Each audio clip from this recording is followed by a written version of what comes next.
इंदौर जिले के बेटमा क्षेत्र में एक युवक की हुई संदिग्ध मौत के मामले में पुलिस जांच हो रही है, तो वहीं दूसरी ओर घटक राजेश चौहान के परिजन थाना प्रभारी और जिम्मेदार लोगों पर गंभीर आरोप लगा रहे हैं।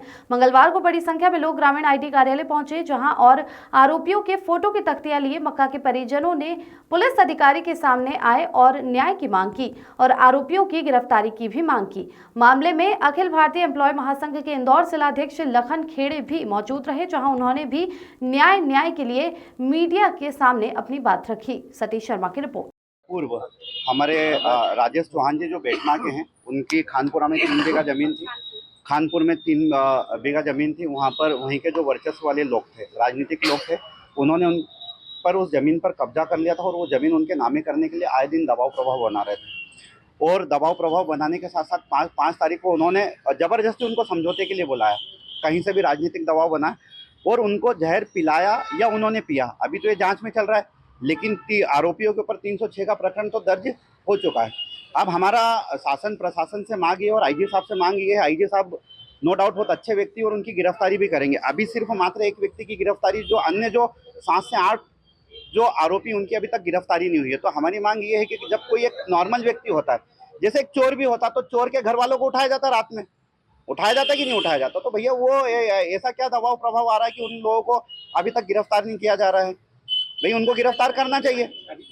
अभी यहाँ पर क्या आश्वासन दिया गया आपको? अभी आईजी साहब ने ये कहा है कि भैया इसमें जो सबसे पहले तो इसमें जो पुलिस का भी उनकी भूमिका संदिग्ध है, तो उनके ऊपर भी जांच करेंगे। साथ ही साथ जो अन्य आरोपियों की जो गिरफ्तारी नहीं हुई है, उनकी भी गिरफ्तारी जल्द से जल्द की जाएगी। साथ ही साथ जो जमीन का मामला है, तो उन्होंने कहा कि ये राजस्व का मामला है, तो इसमें वहाँ के जो तहसीलदार, एसडीएम और जो कलेक्टर है, उनके संज्ञान में डालकर जो आपकी जमीन है उसका कब्जा आपको दिलाया जाएगा।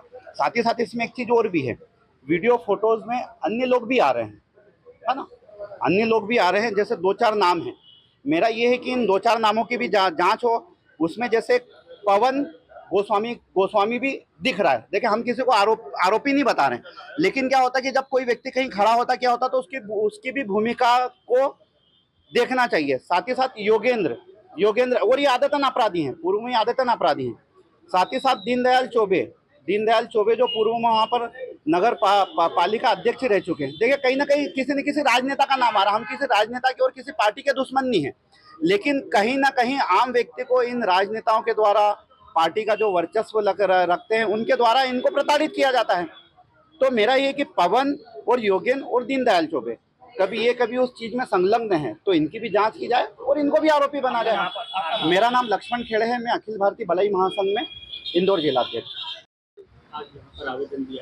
देखिए, ये जो मामला है 2023 से चालू हुआ था, 23 से 25 तक की जो मानसिक प्रताड़ना का मामला था, जो मेरे पक्षकार है राकेश, उनके भाई राजेश ने जो है वो आत्महत्या का कदम उठाया था। ऐसे मामले के अंदर कई लोगों के नाम आए हैं, छीतर सिंह पटेल थाना प्रभारी, और इनके खिलाफ जितनी भी कार्रवाई हम कर रहे हैं, अभी तक तो ऐसा नहीं लगा है कि पुलिस ने कोई काम किया है, क्योंकि इसमें अगर रक्षक ही भक्षक हो जाएगा, क्योंकि थाना प्रभारी और अन्य लोगों के द्वारा जो एसआई पोरवाल है, इतनी मानसिक प्रताड़ना उन्होंने दी गई कि 4-4 बार आवेदन करने के बाद भी किसी की सुनवाई नहीं होती।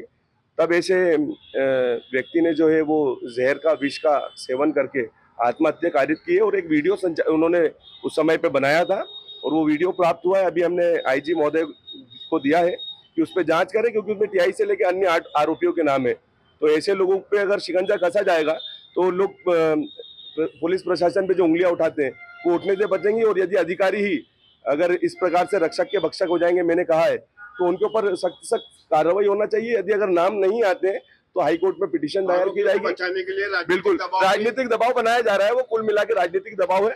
हम लोग हमारे स्तर से संवैधानिक रूप से देख रहे हैं, तो फिर हाईकोर्ट भी है और उच्चतम न्यायालय, सुप्रीम कोर्ट भी है। बेटमा थाने गए तो किस तरीके का टीआई का रवैया? देखिए, मैं बेटमा थाने नहीं गया हूँ, क्योंकि मैं ऐसे लोगों से मुखातिब भी नहीं होना चाहता हूँ, ना मिलना चाहता हूँ जो आरोपी है।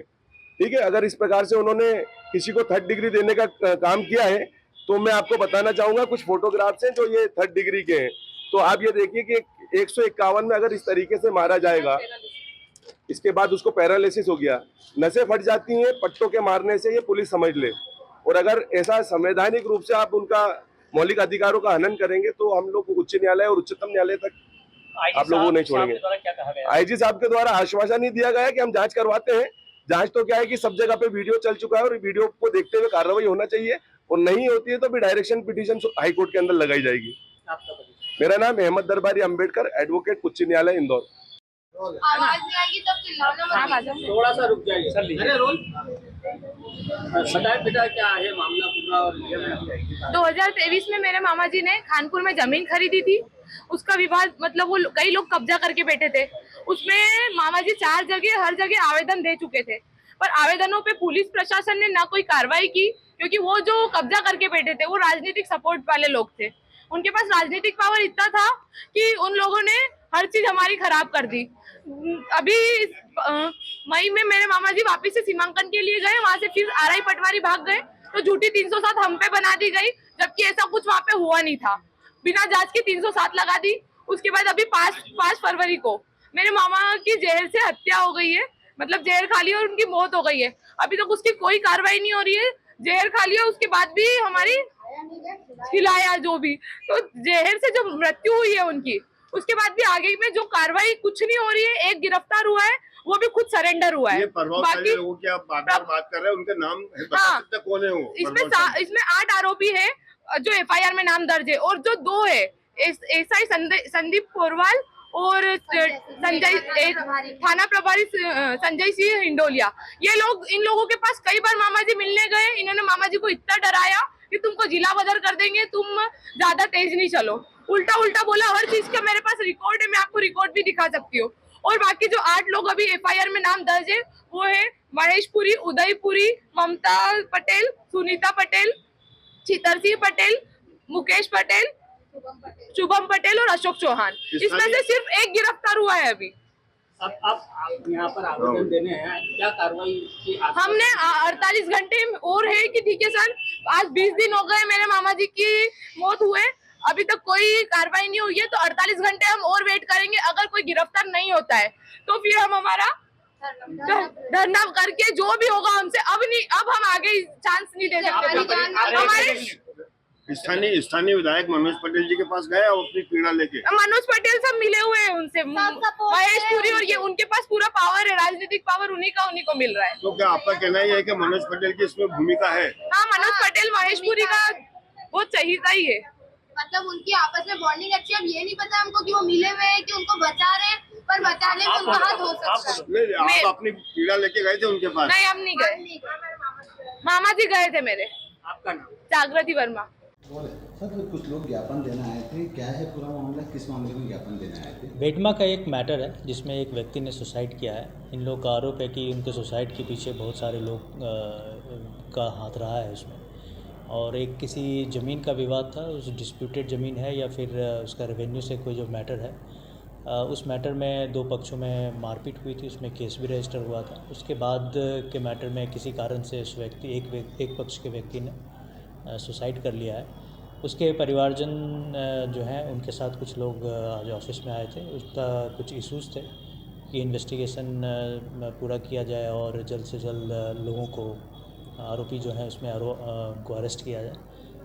ये सारी बातें वो लेके हमारे पास आए थे। तो जो अभी इन्वेस्टिगेशन में मैटर है और इन्वेस्टिगेशन चल रहा है, इन्वेस्टिगेशन में जो सच होगा, जो सही होगा, उसके हिसाब से कार्रवाई की जाएगी। सर, थाना प्रभारी और एक एसआई पर भी आरोप लगा रहे हैं, क्या है उसका? ये उनका कुछ पुलिस वाले के ऊपर भी कुछ उनका आरोप है, तो वो अगर कोई तथ्य उसमें आता है तो उसके हिसाब से भी कार्रवाई की जाएगी।